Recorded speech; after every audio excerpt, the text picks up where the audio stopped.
Hey, what is up guys, and welcome back to the channel. So today's video we're going to review the brand new Dior Mangusta. Well, it's not necessarily a new car, it's already in the game. It is a special one-off version though, including livery, helmet and obviously racing overalls. So it's pretty weird and a pretty strange kind of collaboration between Dior and Gran Turismo, but I thought I'd dive into this one first before diving into the other three new cars. So it's actually available day one in the Legends dealership. So I don't get why they can't do that for the McLaren or the GTO Judge, but you know, who knows. So yeah, day one it is in there for 500,000 credits, so pretty much double what the standard model costs. In terms of performance and such, as you can see, it's basically the exact same as a standard Mangusta. So don't expect anything to be kind of uprated or kind of tuned. So onto the lap itself. Now I've not actually took the original around here yet, so it's basically like a fresh experience for me, and yeah, it wasn't actually too bad at all. But before we get into the main meat of the review, usually when it comes to review videos nowadays, I will basically take the standard version, no tunes, no mods, and take it around the Nordschleife layout of the Nürburgring to basically do a hot lap and see where it comes. Minor mistakes such as going wide, running off, etc. will be kind of left in because sometimes it's down to the handling of the car and, you know, the characteristics. However, big crashes will be kind of, you know, force me to restart the lap. Usually then we will go in to do a, you know, a modified run at the high speed ring, so as many modifications as possible. Sadly, I just didn't want to modify this car. I kind of wanted to keep it as it is, and basically just review, you know, how the car actually is straight out of the box without having to put insane mods on it and such. So I think most people will kind of be like that with it being such a strange little weird car in Gran Turismo. I don't think many people are going to rush to kind of modify this thing, so that was kind of my thinking going into that as well. So in terms of performance, obviously this is the exact same as the standard Mangusta. So there's not much in the way it's kind of, you know, feels, the way it kind of hits the brakes, the way it kind of goes through corners. You know, don't expect any changes like that. So you could basically just class this as a Mangusta review. So I'm going to give it to you how it is. You know, out of the box, it actually felt very, very good. And it's kind of weird, but this car feels faster than it actually is. So the sense of speed in this car is actually there, which is great for Gran Turismo, because sometimes you'll be using these insanely powerful cars and they just won't feel like they're doing 200 miles an hour.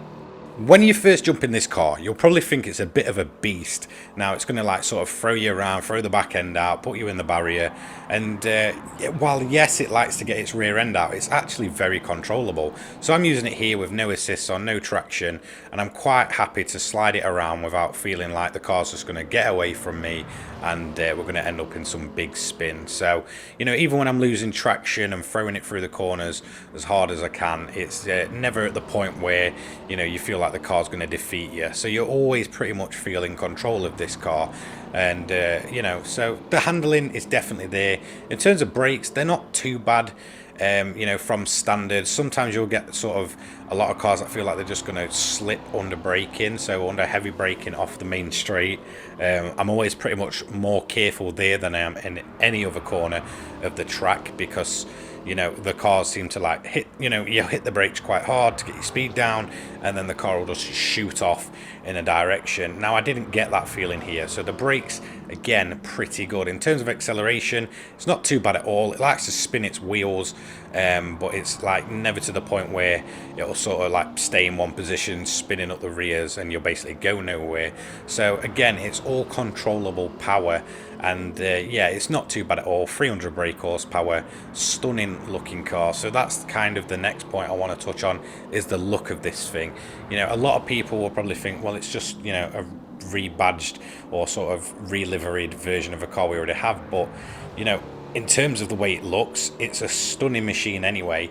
And at first, when this was kind of announced after the last update, I thought, oh, you know, that's just a gimmick. Like, I'm not really even going to touch on that subject. But, you know, as I've kind of used the car and seen more of the car, it's really grown on me. And I think, you know, Gran Turismo and Dior have picked the perfect car, really, for a collaboration. It's a car that's probably overlooked by a lot, But you know, you've got a lot of people that really love this, you know, kind of brand of car. They're really happy to see it in a racing game and actually featured. And the fact that, you know, it just doesn't feature in many racing games at all, you know, to see it get like sort of this one-off special version with its own race suit, its own helmet, it's just pretty damn cool, to be honest. You know, I absolutely love, you know, the look of this thing. I feel like this is definitely the one that doesn't get all the attention. I believe, you know, the other model definitely gets more kind of the limelight. So to basically bring this car into a bit of a limelight, do it as like a special one-off feature, it's just absolutely awesome, really. And just the shape of this thing, it just gives me sort of like Miami vibes. You know, it's the kind of car that you'd kind of expect to see cruising down, you know, the beaches of Miami in the, you know, in the 1980s in some sort of, you know, movie. It just really does give you that vibe. In terms of the race suit, I actually really like it. At first I thought, well, that's hideous, you know, it's just a stupid colour. But you know, the detail in it is actually quite nice. So if you do get the chance, you know, take a look at the livery, take a look at the helmet. I mean, the helmet is especially, you know, a standout. I don't know why it's so simplistic yet stylish. It just really does look pretty damn amazing. The livery, so this is going to be quite a bit of a, you know, a hit or miss for a lot of people.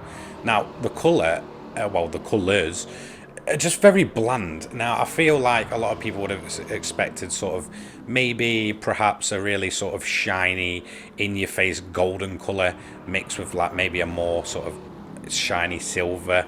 Instead we've sort of got this sort of beigey, creamy, you know, goldy colour. Like it doesn't, it's like almost as if it doesn't know what colour it wants to be. And yeah, again, it was another thing that really kind of turned me away at first, but the more I look at it, the more I think, do you know what, it's subtle but quite simplistic and nice. So yeah, I mean, it's not bad at all, and I feel like this kind of car is just going to be a bit like Marmite. You're either going to love it or you're going to hate it. I mean, for me, for someone that likes to collect different weird and wonderful cars in Gran Turismo, this is definitely an awesome car to have. You know, I get it's just sort of a, you know, reliveried version of a car we already have, but I really genuinely do like this car, and I feel like a lot of people will kind of be the same as me. Like they didn't think much to it, but when you kind of get into like the details in this car and you kind of look at how sort of, you know, beautiful the car is as sort of like, you know, a template to put these kind of liveries on, matched with the race suit and such, and just old school handling and that big roar of the engine, I feel like a lot of people will kind of grow to like it. Maybe not love it, but probably, you know, like it and enjoy it for what it is, which is just a weird one-off collab. So the last thing I want to touch on, well, it's sound design. You know, what does it sound like? Well, have a listen to this because it sounds absolutely beautiful.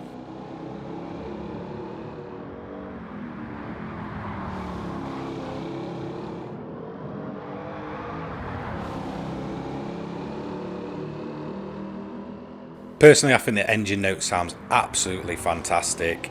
It's definitely one of the better sounding cars within Gran Turismo. You know, Gran Turismo is very sort of hit and miss with its sound. Yes, they've kind of improved since the days of like Gran Turismo 5, Gran Turismo 6, where everything sounded like, you know, a vacuum.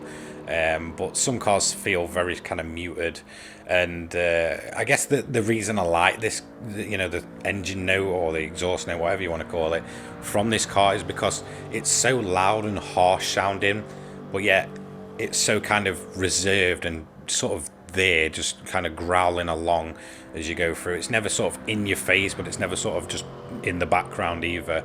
It's sort of the perfect kind of tone and, you know, depth of sound. It's just absolutely perfect in terms of sort of sound design for Gran Turismo 7. So as we come to the end of the lap, I've absolutely enjoyed my time throwing this car around. I genuinely don't have a complaint for it. Yes, the fact that it's double the original is kind of weird, but I mean, if you want to grab yourself one of the kind of strange, well, I guess one of the strangest cars of Gran Turismo, then feel free to go and, you know, pick it up. Obviously, next up will be the interior. We'll do our signature little burnout to say goodbye and a flash of the lights, and then we'll move on to, I guess, one of the more standout features of this car, and a thing that I really genuinely do love, and it's not even to do with the look of the car on the outside or the sound or anything like that. It's this, the interior of the car. If there was ever a car in Gran Turismo 7 that I would want to go and sit in real life, it would probably be this. It's the perfect kind of blend of classic interior mixed with a little bit of race car, you know, with the race switches and obviously like how the wheel is. Plus, obviously, you've got that beautiful, stunning, classy, elegant looking interior. And another standout to me, well, it's the stick shift manual. You'll probably see the driver throughout here, you know, putting it where it actually should be, what actual gear I'm in. It's pretty awesome to see. So I really love the attention to detail with inside this car, and it's an absolutely awesome cockpit in terms of sort of like view.